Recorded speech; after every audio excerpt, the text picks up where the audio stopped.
Kalau kita lapar, itu keinginan kita itu makan enak apa asal makan? Tentu jawabannya asal makan yang sehat. Tapi kalau nuruti nafsu kita, makannya yang enak, teman makan ya enak, terus di warung yang favorit. Ini kan satu kebodohan. Kenapa untuk makan saja butuh definisi sekian banyak? Yang kita harus kecewa, warung favoritnya bisa sudah tutup, atau kita ke sana harus macet, ribet. Yang benar-benar arif dan bijaksana itu adalah al-istighna anisya. Sesuatu yang tidak mendesak itu jangan jadikan kebutuhan. Sehingga kalau kita puasa misalnya, semua makanan itu enak karena kita sangat lapar. Sehingga Abul Qasim Al-Junaidi ketika ditanya, ma'idamu to'am, lauk makanan itu apa? Jawabannya lucu, alju, lapar. Kalau kamu lapar ya semuanya enak. Ini sudah mulai hilang. Kita bilang makan enak itu ya sate, ya gulai, ya pizza yang kita senang. Akhirnya apa? Untuk nikmati nikmatnya Allah itu kita jadi ribet. Apalagi yang orang-orang fasik harus ditemani perempuan yang tidak halal misalnya, atau harus ada ajudan, ribet. Nah pertanyaannya, orang yang ribet sama yang nggak ribet itu pinter mana? Pinter yang nggak ribet.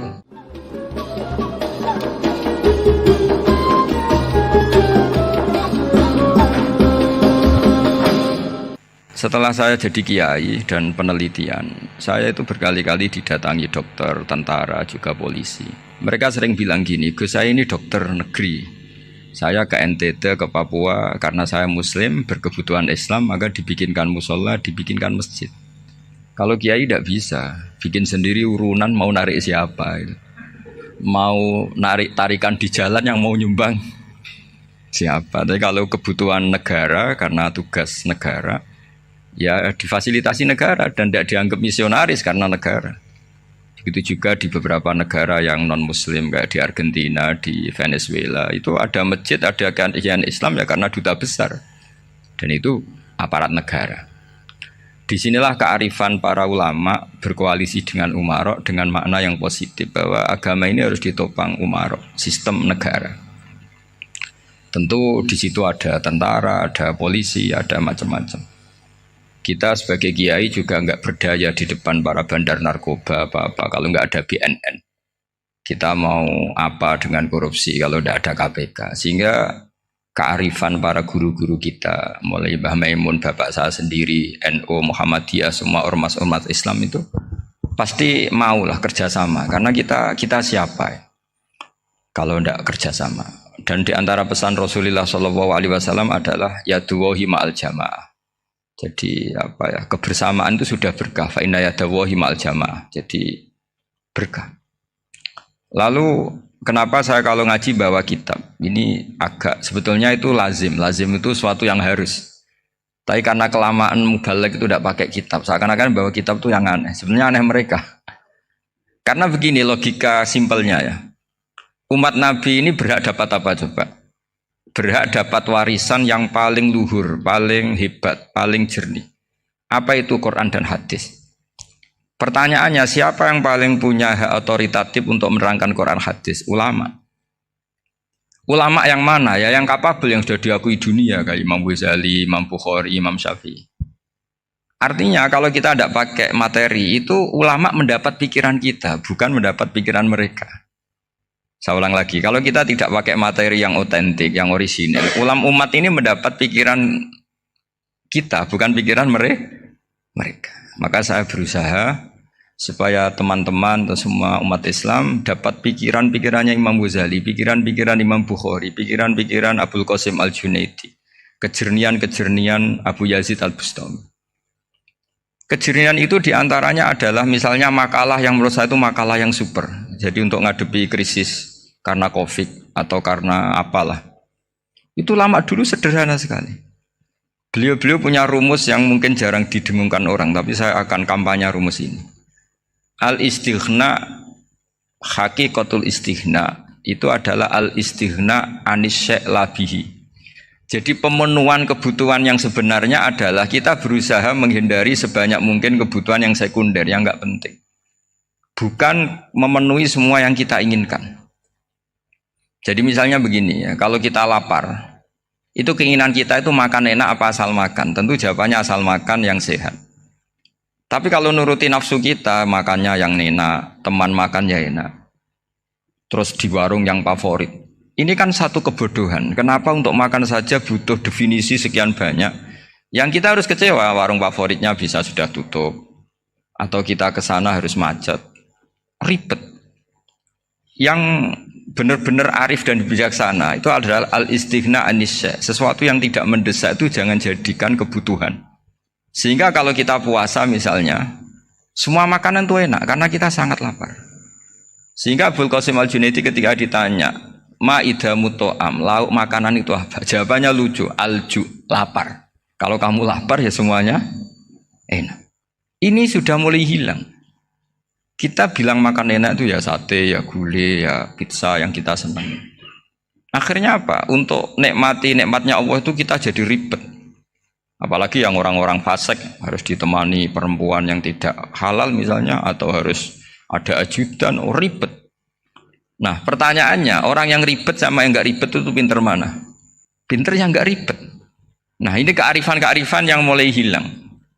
Lalu siapa yang bisa mewarisi itu? Ya ulama. Jadi ulama itu cara berpikir sebenarnya simple. Makanya mereka sering kalau tahajud itu.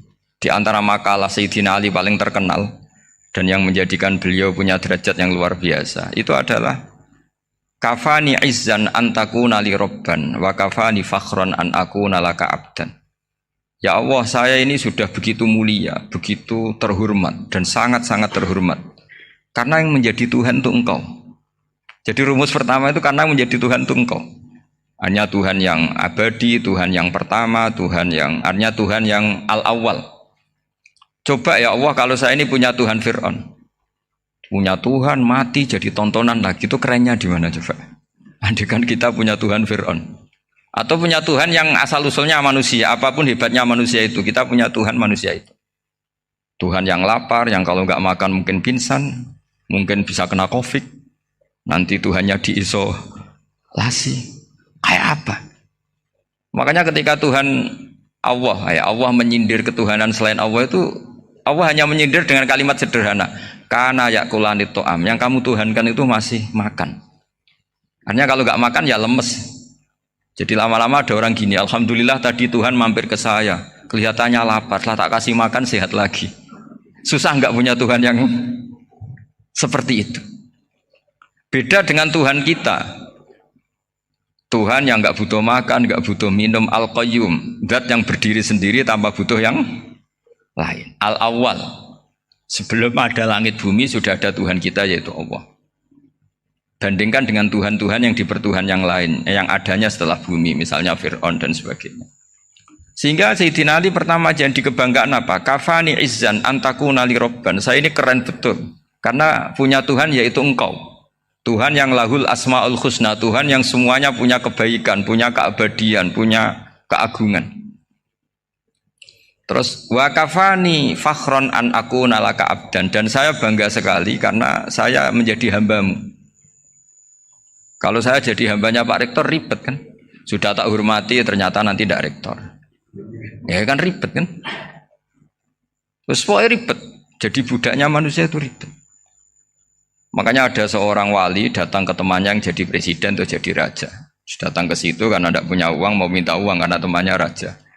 Setelah sampai sana ternyata temannya ini karena orang soleh pas berdoa, ya Allah saya minta ini, minta ini, minta ini. Terus si wali tadi pulang. Tanya, kenapa kamu pulang? Ternyata dia sama, masih minta-minta kayak saya. Jadi sederhana dia. Sama-sama minta kamu, minta zat yang kamu mintain katanya. Jadi dulu itu orang itu sebegitu dekat dengan Allah. Sehingga si raja ini terus ketemu wali tadi tanya, kenapa kamu menyepelekan saya padahal sekarang saya raja?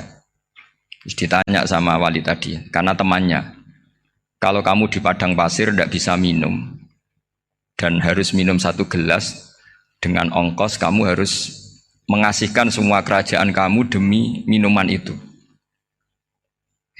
Pilih mana, minuman apa tetap jadi raja? Ya saya milih bisa minum. Saya tidak raja tetap hidup, tapi kalau nggak minum mati. Bagaimana Anda bangga dengan satu kerajaan sing la yusawi kak samain, yang tidak sama dengan segelas air.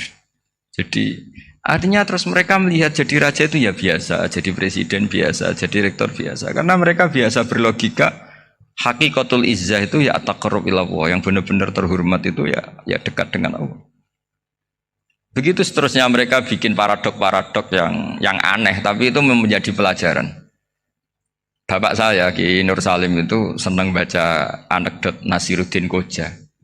Itu kalau bikin orang-orang aneh, itu dia datang ke satu pesta, pakai baju lusuh, pakai sarung lusuh atau celana lusuh, sama Sohibul Bait yang punya acara dibiarin. Setelah dibiarin dia pulang pakai jas, pakai dasi, pokoknya keren. Dihormatin, pakai alpat, pokoknya dihormatin. Silahkan. Pas dia disuruh minum, minumannya itu disokkan saja ke sakunya. Jas, kamu harus minum yang banyak, karena kamu yang dihormati, bukan saya. Terus makanannya semuanya diletakkan di saku, ada yang apa, ayo kamu makan yang banyak. Alpatnya juga gitu, dikasih sate apa, ayo kamu makan yang banyak. Mereka tidak melihat saya, melihat kamu. Akhirnya orang satu pesta itu istighfar semua, berarti kita ini salah. Terus dia pidato, kenapa kamu uang gitu? Tadi saya datang, orangnya sama. Gara-gara beda pakaian, penghormatannya beda. Berarti yang berhak dapat makanan ini jasa ya, bukan saya. Betapa naifnya kita sebagai orang. Ternyata kita masih hormat sesuatu yang seperti itu, yang atribut lah. Jadi orang-orang sufi itu orang yang bisa menertawakan dunia. Akhirnya ya, pertama dia dianggap orang gila, masa jas dikasih makan, dikasih minum. Tapi secara fikih dia benar, haram dia makan. Karena pas dia datang dibiarin, setelah pakai jas dikasih makan. Berarti hakikat yang dapat rezeki siapa? Jasnya apa orangnya? Jasnya apa orangnya? Jasnya. Jadi itu orang-orang sufi, kearifan orang-orang dulu itu bisa ngelola hal-hal yang keseharian menjadi luar biasa. Ada seorang wali melihat istrinya makan satu piring, anaknya makan satu piring. Ditanya, kalian kenyang? Wah, kenyang sekali. Melihat anaknya minum kopi satu cingkir, senang. Kalian senang sekali. Wah, kalau senang dengan hal-hal yang murah bisa, ngapain harus senang dengan hal-hal yang mewah? Bodoh sekali saya. Sehingga terus mereka bisa qanaah. Qanaah itu ya hidup itu simpel, sederhana. Jadi tentu saya tidak akan ngomong yang muluk-muluk, selain itu tidak bidang saya juga apa ya. Kita ini butuh obat di kondisi seperti ini, butuh kesederhanaan, butuh apa ya? Istighna tadi. Kita harus istighna billah an ghairillah. Jadi sudah cukup bahwa Allah ini segalanya. Sehingga di antara tugas suci Nabi Ibrahim dan semua nabi adalah wa ja'alaha kalimatam baqiyatan fi aqibi. Nabi Ibrahim itu nabi yang diberi gelar Allah. Dia adalah nabi yang menjadikan kalimat tauhid itu kalimat yang abadi. Fi aqibi, di anak turunnya, di semua generasinya, baik anak turun karena gen maupun karena pembinaan, karena pendidikan. Ini penting sekali saya utarakan karena apa? Satu kehidupan itu sebenarnya digerakkan oleh kata-kata. Oleh moto kalau oleh bahasa modern. Sehingga banyak ulama mengatakan al-ibarat kutun li'ailatil mustami'in, bahwa redaksi atau moto atau pegangan hidup itu penggerak kehidupan. Sehingga sebetulnya manusia itu digerakkan oleh kalimah-kalimah itu, oleh moto-moto itu, oleh prinsip-prinsip hidup itu. Misalnya orang Palestina itu tiap hari ke pasar gitu. Mereka ke laut gitu. Ditanya, kenapa tidak takut tembak Israel? Jawabannya lucu. Kena tembak ya mati, enggak makan ya mati. Enggak kerja ya mati. Ya sudah, sama-sama mati ya mendingan aktivitas normal. Tapi saya tidak menyarankan itu untuk melawan COVID. Ini cerita saja. Kamu jangan provokator itu. Karena ini wilayah sensitif. Jadi banyak orang yang poligami, kalau ditanya alasannya gitu, istri satu ya cerewet, dua ya cerewet, mendingan 4 katanya. Ya banyak ya gitu. Tapi ada yang kebalikan, istri satu cerewet saja hampir jantungan, apalagi 4, tinggal matinya kan gitu. Itu semua yang menggerakkan itu kalimat. Kalimat itu satu pegangan. Banyak orang loh yang nggak ingin jadi rektor tuh banyak loh Pak Bejo. Jangan kira semua dosen ingin jadi rektor. Melihat rektor sibuk rapat, mempertahankan reputasi Unisula, terus sering pegang kepala. Ngapain repot-repot? Jadi tukang sapu aja dapat gaji, ngopi, rokokan, selesai. Bodoh amat jadi rektor, mikir orang banyak. Banyak loh orang yang ingin jadi presiden tuh banyak. Karena ngopi nyaman, nggak ada yang ganggu. Mau tidur sampai jam 9 siang juga nggak ada yang ganggu. Sehingga mereka melihat pegawai negeri itu gak keren, orang kok diatur jam, disiplin. Itu memang cara Allah membagi rahmat. Mau kamu apakan coba? Cara syukurnya dia seperti itu. Bapak saya dulu tuh sering ngajarin saya, diajak jalan-jalan pagi-pagi. Melihat orang ngopi, makan uduk itu bapak seneng. Kok enak jadi wong awam. Ngene esuk-esuk nyemak bocah kesel kabeh kono enak ngopi rokokan. Bapak kadang iri sama orang awam itu iri. Sudah gitu berharap masuk surga kan enak sudah gitu. Tahu-tahu mati, tidak tahu ke surga apa ke neraka ya tidak tahu. Jadi nah, orang dulu itu orang yang bisa mensederhanakan dunia. Sehingga ya sudah cara bahagia. Makanya saya alhamdulillah saya ini kerjasama sama UII sama beberapa kampus. Memang amdan itu sengaja. Kampus itu ya punya sistem yang nggak bisa mewakili sistem kiai. Kiai juga punya sistem yang nggak terwakili oleh kampus juga sebaliknya saling melengkapi. Saya sering ketemu rektor UII, rektor kampus-kampus Islam. Mereka cerita, Gus pendidikan pondok harusnya dimodernkan gini-gini. Saya bilang, kalau pondok modern kayak kampus itu nanti saya ketemu Allah tidak bisa jawab. Kenapa Gus? Saya beri contoh gini. Kalau misalnya perempuan perawan lah atau apa saja, namanya perempuan, mau tanya tentang menstruasi atau haid. Kalau semuanya sistem kampus, dia harus kuliah dulu. Registrasi dulu, kuliah dulu, bayar dulu. Dan dapat jawabannya nunggu mata kuliah pas itu. Bandingkan kalau sistem pondok, saya tuh sering ke pasar sama anak saya dicegat sama ibu-ibu. Gus, anak saya ngalami gini-gini, keluar darah terus menerus, nggak 6 hari tapi 1 bulan penuh. Itu hukumnya apa Gus ya? Nanti saya mau sowan ke jenengan. Nggak usah sowan di sini aja. Ya sudah, sebelum mengeluarkan darah yang rutin seperti itu biasanya haidnya berapa hari? 6 hari ya sudah ikut yang 6 hari, yang lainnya istighatsah. Ngoten tok Gus, ya udah ya. Begitu terus di masalah udhiyah. Ya coba kalau semuanya pakai sistem kampus, daftar dulu, bayar dulu. Jadi ini nggak ada jawabannya, nunggu mata kuliah itu baru dapat jawaban. Itu biasa nggak sholat bertahun-tahun karena belum ada jawaban tentang itu.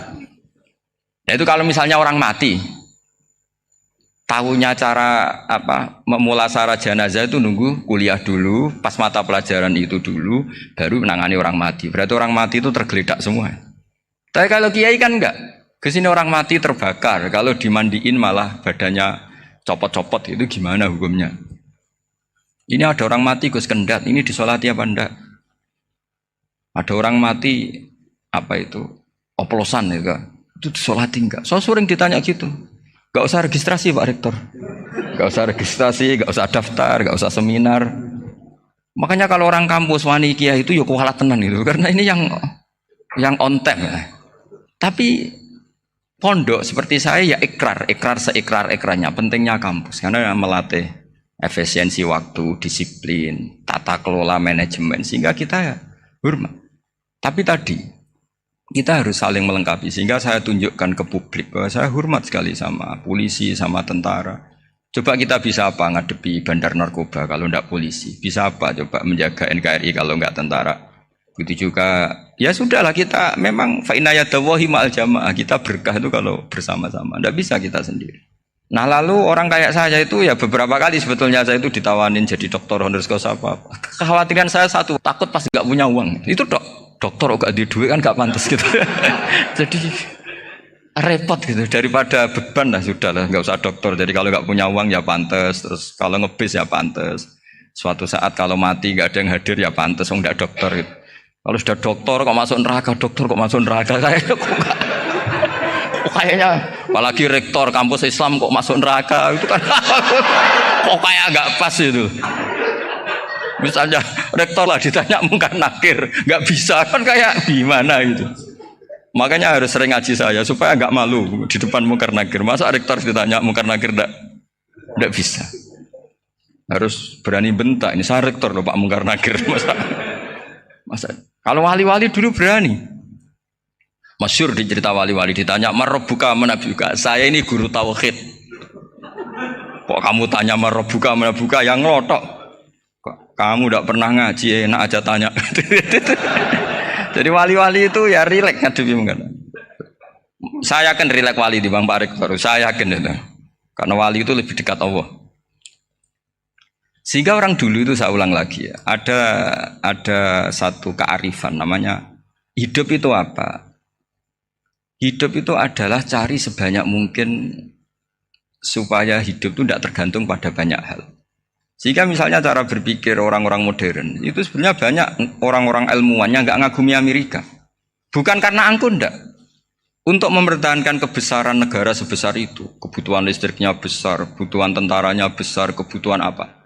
Sementara negara kayak Venezuela atau Swiss kebutuhannya ada banyak. Pertanyaannya, yang tergantung dengan banyak hal sama yang tidak tergantung banyak hal, itu pinter mana? Kalau dibalik pertanyaannya gitu, negara-negara maju itu tidak keren kalau dibalik pertanyaannya. Orang yang untuk mempertahankan eksistensinya banyak, butuh banyak hal, dengan yang tidak butuh banyak hal, itu pinter mana? Orang yang bahagianya nunggu jadi dokter, nunggu jadi kiai besar, kiai viral, dengan orang yang bahagia cukup dengan ngopi, itu pinter mana? Tapi kalau dibalik pertanyaannya, orang yang tahunya nikmat hanya kopi, dengan nikmat yang banyak, pinter mana? Makanya Mbah Mun tuh kalau guyon itu lucu. Aku iku sakake ambek wong desa sing mlebu swarga. Saya dulu eskal mlebu swarga kok disakeni. Akhirnya beliau memberi penjelasan. Wong desa iku roe pakanan enak, iku mau kopi mbek uduk. Lah swarga iku mau nuruti sing dikarepno.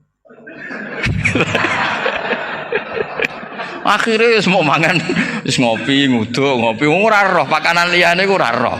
Nasi mandi yo ora roh, pizza yo ora roh apa-apa. Terus saya bilang, wah lah niku nak nganti selera tentang wanita cantik. Iku juga sederhana. Rontok pesek ya wis cantik, rontok ireng ya wis. Apa bidadarinya seperti itu karena saking enggak pengalamannya. Jadi surga itu kan nuruti apa yang diinginkan. Kira-kira keinginan orang kampung kalau di surga itu apa coba? Makanan apa coba?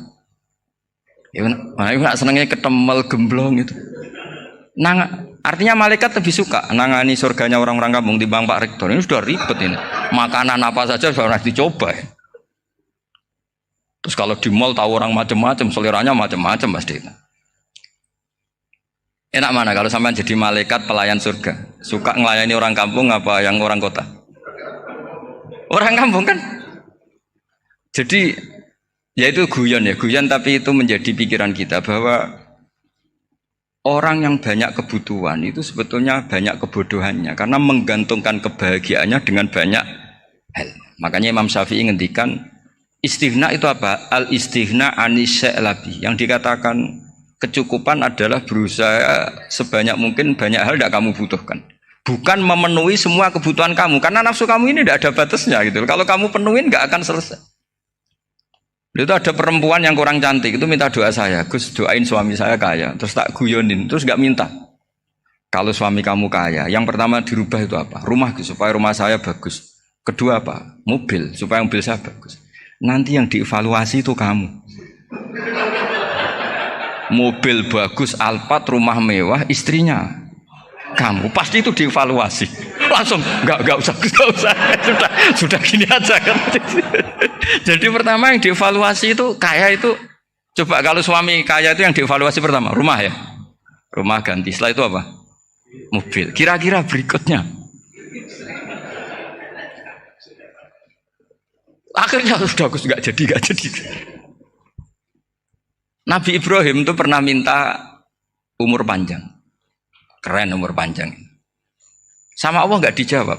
Datang orang tua gitu mertamu ke Nabi Ibrahim, terus disuguhi dikasih kurma. Apa itu? Kok kurma apa? Anggur yang sudah matang sekali, sudah dimakan. Setelah dimakan meler keluar lagi, dimakan lagi meler lagi. Terus Nabi Ibrahim masuk lagi ke kamar. Ya Allah, doanya tak cancel. Nanti kalau saya tua kayak itu. Jadi Allah itu nggak jawab langsung tapi ngirimkan itu. Akhirnya ya Allah nggak jadi. Nanti takut itu. Saya pernah ngalami jadi kiai tadi ada ibu-ibu ya nggak pati cantik lah. Suaminya tuh miskin sekali. Minta doa saya supaya kaya. Bareng tak kasih pertimbangan itu udah nggak usah nggak jadi. Jadi itu kearifan. Tapi kearifan ini harus kita tanamkan. Saya nggak bisa membayangkan Indonesia yang besar ini. Andai kan tidak ada qanaah. Nerimo ing pantum. Coba sekarang ada COVID. Andai kan Indonesia tuh kayak Prancis. Saya beberapa kali punya tamu orang yang hidup lama di Prancis, bahkan dapat istri orang Prancis. Itu dulu gak begitu mencintai Indonesia. Tapi setelah di Prancis 2 tahun, wah Indonesia hebat. Di Prancis tuh kata dia kalau cerita, semua kebutuhan masyarakat itu dibebankan ke negara. Apa saja minta negara, apa saja nyoal negara. Sementara Indonesia, coba kalau Indonesia mengalami seperti ini kok tidak ada konaan rimo ing pantum, bisa kios Indonesia. Orang miskin nyalahkan negara, kelaparan nyalahkan negara, apa saja. Tapi barokahnya dididik kiai jogeman nyalahno wong liya. Urip pun romo ing pandum, diame. Sampai gak ngerti kalau Covid. Banyak tuh orang-orang kampung itu, orang lugu-lugu itu. Mbah niki saking Covid, salam ning Covid muga-muga umure panjang.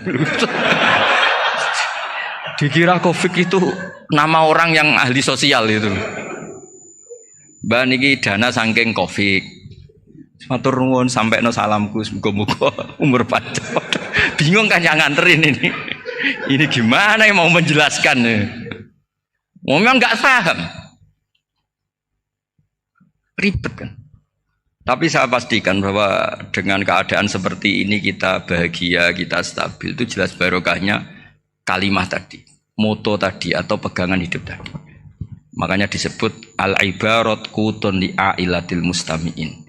Bahwa redaksi atau kata-kata atau pegangan atau filosofi hidup, apalah namanya itu adalah penyemangat. Penyemangat. Karena kata-kata ini memang luar biasa. Ketika sahabat perang demi kebenaran, zaman itu ya pasti benar karena yang dibela Nabi. Dulu itu kan enak zaman Nabi, yang dibela mesti benarnya, musuhnya mesti salahnya. Sehingga dulu itu memang harus tegas. Kalau sekarang mau tegas gimana? Yang kamu bela tidak mesti benar, musuhnya tidak mesti salah. Ribet kan kalau misalnya saya tukaran sama Pak Rektor, kamu mau bela mana kan bingung. Saya tidak mesti benar, saya tidak Nabi. Pak Rektor apalagi nggak mesti benar lagi kan? Ribet kan? Jadi kalau kita mau perang sekarang itu mau pede gimana? Enggak. Makanya banyak ulama sekarang tuh mau tegas tuh nggak berani karena ya banyak hal yang abu-abu lah wilayahnya, misalnya pilihan presiden atau pilihan bupati, pilihan menteri. Kamu mati-matian bela itu, yang kamu bela tidak mesti benar, musuh kamu tidak mesti salah. Misalnya pilihan bupati, wah ini kabupaten ini baik kalau bupatinya ini, yang satu bilang ini, terus tim suksesnya kamu tanya, kamu yakin? Ya tidak juga. Lah kenapa semangat? Kan saya botohnya, paling alasannya ya itu aja, bukan yang lain. Beda dengan zaman Nabi, Nabinya mesti benar, Abu Jahalnya mesti salah. Kan enak, aturan mainnya jelas. Singkat cerita dalam perang itu banyak sahabat yang alami luka, ngalami apa gitu. Kemudian curhat ke Nabi, ya Nabi gara-gara derekkan jenengan, ngikuti jenengan saya harus ngalami seperti ini, seperti ini. Ngiranya orang itu diapresiasi sama Allah keluarnya. Ternyata sama Allah gak diapresiasi. Malah diturunkan ayat intakunu ta'lamuna fa innahum ya'lamuna kama ta'lamun wa tarjuna minallah ma'ala yarjun. Kalau kamu sakit karena perang, orang-orang kafir itu ya sakit. Itu saja berani padahal demi kekafiran. Wa tarjuna minallah ma'ala yarjun. Padahal kamu punya nilai lebih yaitu berharap kepada Allah yang mereka tidak punya. Saya jadi kiai itu ya kadang mangkel. Karena yang benci ya benci, yang seneng itu ngel-ngel loh kayak Pak Bejo. Jadi semuanya ribet. Nah iya, yang benci ya ganggu, yang seneng ya ganggu, tambah nemen. Seribet. Tapi kalau sudah ingat bandar narkoba, mereka berhadapan dengan polisi, kadang ditembak karena kesalahannya terlalu fatal. Antar persaingan mereka juga bisa tembak-tembakan karena merebut pasar narkoba. Itu saja mereka berani. Kok kita yang jadi kiai kadang dicium tangannya, dihormati gak berani, hanya takut apa ya, musibah-musibah kecil lah, atau problem-problem kecil. Lah iya, kalau kita bandingannya gitu.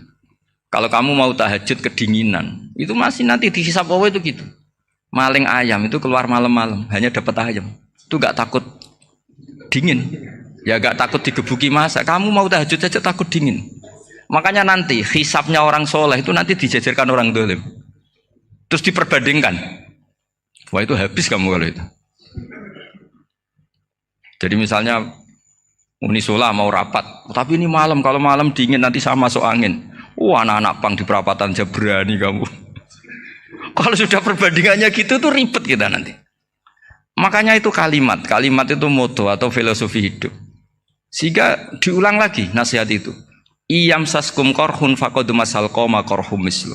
Kalau kamu kena luka, orang-orang yang nggak benar juga akan kena luka. Itu aja berani demi ketidakbenaran. Masa kamu demi kebenaran nggak berani? Akhirnya orang itu, ya itu kalimat, itu heroik.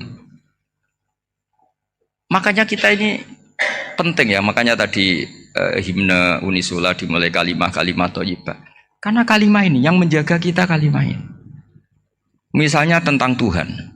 Kenapa orang Islam imannya kokoh seperti ini, termasuk yang sudah hidup di Amerika, di Australia, di mana-mana. Itu ya barokahnya ajaran atau barokahnya kalimah. Saya sebut kalimah saya pakai bahasa santri. Karena la ilaha illallah itu dalam tradisi santri disebut kalimatu haqqin alaiha nahya wa alaiha namut wa alaiha nub'ats. Ada yang riwayat wa biha nub'ats insyaallah taala minal aminin. Kenapa mereka di mana-mana meskipun sekolah di Amerika, di Australia, bahkan di Uni Soviet tetap mukmin? Itu barokahnya ajaran yang benar. Allah itu siapa? Tuhan. Tuhan itu sifat dasarnya apa? Awal. Dia harus wujud awal sebelum makhluk yang lain. Sehingga ketika ada negara yang maju, yang tertib, manajemennya tertib, masyarakatnya makmur, tapi punya Tuhan yang tidak seperti itu, tidak awal, itu sudah gak nyaman. Karena ndaklah keren Tuhan saya, karena Tuhan saya itu al-awwal, zat yang pertama. Tuhan saya keren lah, zat yang gak mati. Tuhan yang gak mati, yang gak pernah mengalami kematian. Sehingga tontonan atau yang dilihat kenikmatan-kenikmatan yang lain ini tidak mengubah dia pendirian tentang Tuhan. Karena mantapnya satu kalimat tadi bahwa Tuhan itu ya harus satu, harus awal, harus tidak mati, tidak rusak, tidak mengalami apa-apa yang membahayakan. Sehingga ketika ditawarin Tuhan yang lain meskipun menjanjikan secara finansial atau kemakmuran, mereka gak tertarik. Itu coba, itu barokahnya makmur apa barokahnya ajaran? Barokahnya ajaran. Sering negara Islam itu kalah makmur dengan mereka, tapi barokahnya ajaran ini tetap apa? Tetap Islam. Makanya Nabi Ibrahim, Nabi yang sukses bikin wa ja'alaha kalimatam baqiyatan fi aqibi. Sehingga kita ini bekti sama orang tua misalnya, itu ya karena ajaran. Suwargamu itu karek wong tuamu. Nak wong tuamu ridho, Allah ridho. Nak ora ridho, Allah ora ridho. Ridho wa fi ridhol walidain wa sakhatu wa sukhtu wa fi sakhatil. Sehingga ketika ada orang tua yang agak brengsek gitu, anak-anak tetap hormat. Punya orang tua yang miskin, yang sudah miskin, tukang tombok nomor, banyak kan di kampung gitu. Ya tetap hormat. Coba kalau dari awal kita ngajari orang tua kamu hormati ya, kalau baik, kalau tidak usah. Bisa geger Indonesia. Tapi barokahnya ajaran-ajaran itu Indonesia tertib karena ada ajaran. Nah ini di sini pesantren dan Unisula semua harus berkontribusi membuat ajaran yang benar itu adalah ciri utama Islam. Sehingga Islam ini dimulai dengan ajaran kalimatu haqqin alaiha nahya wa alaiha namut. Sehingga kita tenang seperti ini. Saya ini termasuk kiai yang tenang. Meskipun kata orang banyak saya ini kiai besar, tapi termasuk kiai yang paling tenang. Termasuk yang paling tenang. Karena saya ini pakai mazhab orang-orang hebat.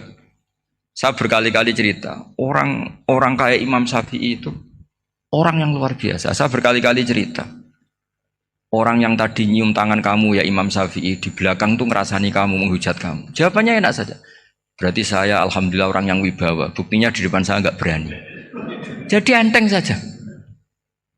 Diceritain sebagian kampung, sebagian separuh dari warga kamu itu nggak suka kamu. Ya bagus lah nggak suka saya, nggak akan utang duit saya. Di mana-mana orang utang itu karena teman dekat. Kalau nggak seneng pasti minimal nggak utang, nggak pinjam mobil, nggak pinjam apa. Berkah mana yang seneng sama yang gede?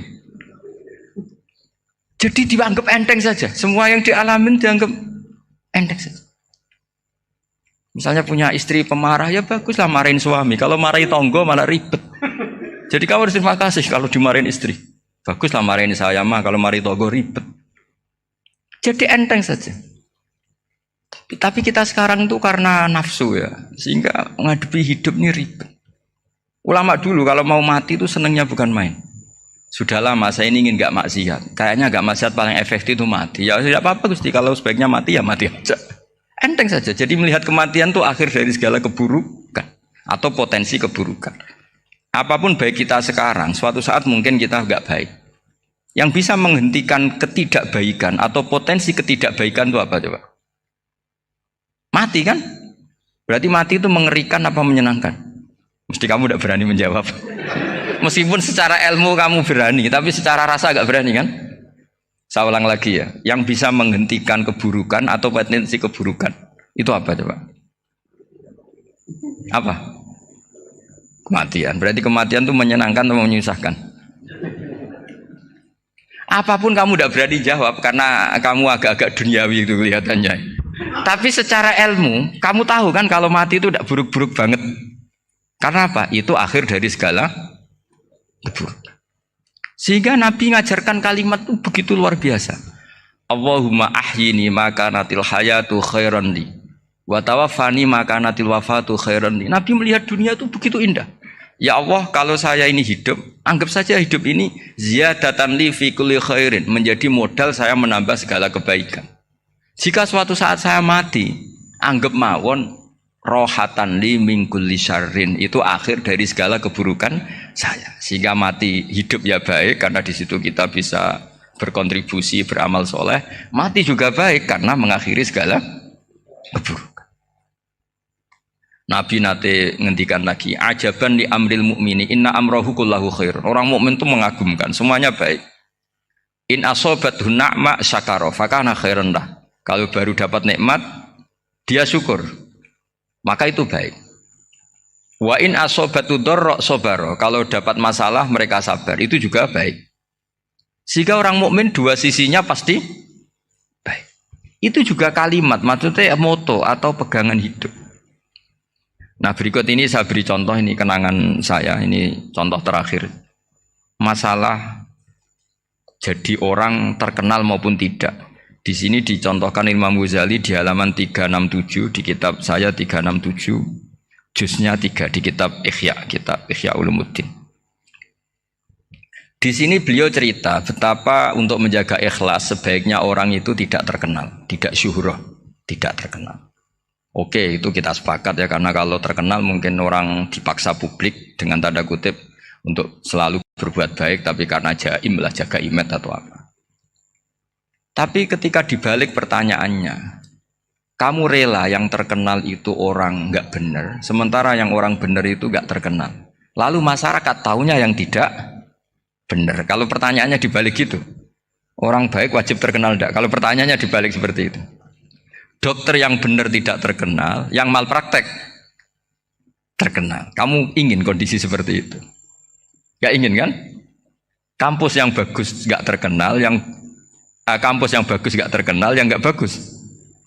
Nah, artinya apa? Gara-gara olah kata, olah pikiran, ini logika jadi rubah. Lagi-lagi apa? Jawaban itu ada di kata-kata sebetulnya. Makanya bab-bab seperti ini tidak usahlah kita berdebat, berpolemik. Sebaiknya orang itu humul, menutup diri, apa sebaiknya orang terkenal, itu nggak perlu seperti itu. Sudah terserah Tuhan saja. Makanya saya mulai dulu ngaji sampai sekarang itu ya tidak punya punya ikon tertentu atau punya website tertentu, enggak. Sudah terserah pangeran. Sudah saya juga tidak sok suci materialistik atau enggak, ya tidak mikir saya. Bukan apa-apa ya, karena saya ini kiai, jadi biasa urusannya sama Allah, tidak sama makhluk. Jadi pusing kalau sama sarah-sarahnya makhluk itu pusing. Meskipun rektor kalau nasihati saya pasti tidak saya terima, itu tetap makhluk, itu sudah ada ngefek kalau saya itu sudah ada itu. Bukan karena saya sombong, ya memang makhluk betul gitu, bukan. Cuma nasibnya bejo aja, tapi makhluk tetap makhluk. Saya beri contoh ya. Ini makalah yang ditulis Imam Ghazali. Ya. I'lam aslahakallah anna aslal jah wa intisarus sayyid atau sayyidi wal istihar wa huwa mazmum itu. Balil mahmudu al-khumulu illa man saharahu wa ta'ala linasri dini min ghairi takallufi talabi syuhrati minhu. Jadi kalau kamu ingin ibadah kamu selamat, ya kamu jangan terkenal. Tapi resikonya adalah Kalau kebaikan itu tidak terkenal, maka nggak dikenali. Kalau nggak dikenali, berarti masyarakat hanya punya percontohan yang tidak baik, karena yang baik tidak terkenal. Jadi itulah ulama-ulama dulu. Jadi apa-apa itu dibanding-bandingkan. Kemudian nanti kelihatan, jawabannya itu kelihatan. Jadi ulama dulu itu biasa ngarang misalnya afatun nikah, sisi negatifnya nikah. Harus ngurmat istri, harus macam-macam, kalau terlantar itu ya dosa. Seperti tadi Pak Marsudi cerita, kalau orang ngapalkan Quran itu takut lupa, kalau lupa itu jadi dosa. Pertanyaannya, kalau semua orang takut lupa, takut dosa, semua orang nggak hafal Quran karena potongan-potongan lupa. Cara berpikir tidak seperti itu. Kalau berpikir ya namanya hafalan ya inginnya hafal, kan nggak ingin lupa. Lah nanti kalau takdirnya lupa karena hal-hal yang dimaklumi oleh syariat itu enggak yang termasuk dosa. Yang dosa itu lupa tak liwiri udhrin syar'iyyin, lupa yang tidak ada sebab yang apa? Syar'i. Tapi lupa bawaan EQ-nya tidak bagus. Lupa bawaan sering dibentak. Oh itu enggak masalah karena bawaannya orang tertekan itu ya lupa. Coba kamu hafal Quran, terus punya kredit jatuh tempo. Pas hari itu aku yakin enggak cerdas sudah. Itu bawaannya orang tertekan itu pasti lupa. Jadi ya saya teruskan ya. Jadi terus ada makalah yang sangat bagus sekali tentang itu. Saya baca ya. Wa yadullu ala dzalika anna Allah azza wa jalla amaral anbiya'a bi idharil amali lil iktida wa khassahum bi mansibin nubuwah. Wala yajuzu ayyudhanna bihim annahum khurrimu afdolal amalen. Jadi orang yang terlalu mendewa-dewakan khumul itu menutup diri. Oke itu baik, karena dengan khumul, dengan menutup diri Anda tidak riya, Anda tidak pamer. Tapi kata Imam Ghazali, kamu juga harus ingat, di antara syaratnya Nabi itu harus mengumumkan kalau beliau itu seorang Nabi. Harus memaklumatkan kalau beliau seorang Nabi, supaya bisa diikuti. Caranya sholat harus diumumkan, sehingga Nabi itu mengatakan harus jamaah. Karena dengan cara jamaah itu bisa shollu kama ra'aitumuni usolli. Coba kalau Nabi sholatnya nggak diperlihatkan, kamu harus sholat yang benar. Caranya gimana ya Rasulullah? Itu rahasia. Bingung nggak kira-kira? Bingung nggak? Ya misalnya amal rahasia selalu lebih baik. Terus ada pertanyaan, Nabi ngendikan kamu sholat yang benar. Caranya gimana Nabi? Ya itu rahasia. Terus gimana coba?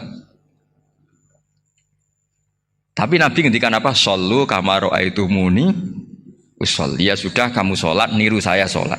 Berarti Nabi sholatnya diperlihatkan apa disembunyikan? Diperlihatkan. Jadi begitu juga saya berkali-kali bilang, orang tahu kalau itu bidan ya berdasar tulisan itu bidan. Tahu kalau itu dokter gigi ya itu dokter gigi. Jangan sampai gara-gara tidak ada tulisan mau beli alat bangunan di dokter gigi, mau periksa gigi di toko bangunan. Gara-gara apa? Nggak ada maklumat. Nah, di sini ulama-ulama selalu memaklumatkan dirinya. Termasuk Imam Ghazali ketika ngarang kitab dinamai Ihya Ulumuddin, bahwa kitab ini bisa menghidupkan ilmu-ilmu agama yang mulai hilang. Begitu seterusnya. Jadi ini ngaji ya. Jadi orang itu harus ngerti. Jadi jangan nuruti emosi sendiri atau logika sendiri. Bahwa saya suka humul, ya monggo, agama Islam menyediakan sarana itu. Uzlah itu ya punya sisi kebaikannya sendiri. Tapi syuhrah terkenal asal tidak nuruti nafsu juga punya sisi kebaikannya sendiri. Setidaknya umat ini punya satu master kebaikan yang mudah diakses. Tapi tadi saya ulang lagi, jangan karena hadun nafsi, jangan karena kepentingan pribadi. Makanya di sini disebutkan wa yadullu ala dzalika ay ala syuhrah Anna Allah Ta'ala amarul anbiya bi'idharil amal lil iktida. Allah selalu memerintahkan para nabi kalau ngamal kebaikan ya harus dimunculkan supaya bisa ditiru. Yaitu tadi kita tidak bisa bayangkan kan kalau misalnya Nabi menyuruh kamu harus sholat yang benar, kemudian sholatnya Nabi sembunyi. Lalu ditanya, Nabi saya niru siapa? Wah itu rahasia, kamu nggak boleh lihat sholat saya takut tidak ikhlas. Ribet kan? Sehingga jamaah itu statusnya tetap harus. Nah bedanya harus ini ulama berpendapat harus yang apa? Fardu kifayah. Tapi fardu itu maknanya harus. Tapi bukan berarti kalau nggak jamaah sholatnya nggak sah, nggak. Tetap tapi statusnya jamaah tetap apa? Harus. Nah barokahnya harus ini orang yang baru sholat, sholatnya langsung bener karena ada yang diikutin. Coba kalau mantan dukun baru sholat terus sholat sendiri, itu mesti mirip mantra itu. Karena dia tidak ada master percontohannya. Tapi barokahnya ada master, orang paling bodoh pun kalau sholat ya bener, karena standar ada komandonya, ada imamnya. Sehingga Imam Ahmad malah berpikir keras, syarat sahnya sholat itu harus jamaah. Cara pikirannya Imam Ahmad keras sekali beliau. Sehingga kalau orang sholat sendiri kok ada orang lain yang maunya berjamaah harus bayar, orang itu harus bayar demi sahnya sholat. Itu madzhabnya Imam Ahmad. Tapi kalau madzhab Syafi'i hanya mengatakan fardu kifayah, yang kalau satu komunitas, jadi tak baca lagi biar dapat berkahnya Imam Ghazali, asirru afdalu minal alaniyati. Terus kata sebagian ulama, al alaniyah itu afdal minasirri. Terus diperbandingkan baik yang mana amal dipertontonkan sama ndak. Terus kata Imam Ghazali, kalau orang itu bisa jaga tidak riya, maka sebaiknya dipertontonkan karena kebaikan harus yang muncul, bukan yang tidak baik yang muncul. Makanya ketika memaklumatkan diri sebagai ingin jadi generasi khairah ummah, itu kalau diterjemah itu kan wow, khairah ummah, umat terbaik. Itu kan kayak agak angkuh. Tapi nggak apa-apa, itu nggak apa-apa. Masa kita kampanye siap degradasi moral kan ya lucu kan. Masa jualan gitu kan ya lucu. Kita memang ingin mengkhidmati ummah, berbakti dengan umat, membantu supaya jadi generasi khairah ummah. Nggak apa-apa, dimaklumatkan supaya dengan itu umat punya sarana. Oh kalau ingin jadi khairah ummah, kuliah di sini. Jangan lalu enggak gitu. Ya sama kita dokter, maklumatkan saja dokter gigi, dokter kandungan, dokter bedah. Sehingga orang kalau mau bedah ya jangan ke dokter kandungan. Jadi barokahnya maklumat ya. Jadi saya mohon sekali ini, saya sendiri sebetulnya orang yang enggak siap terkenal sebetulnya, tapi ya sudah terserah Allah saja. Kalau itu cara Allah menyebar kebaikan, ya monggo. Pokoknya kita tawakal saja sama Allah Subhanahu wa Ta'ala. Saya kira demikian. Assalamualaikum warahmatullahi wabarakatuh.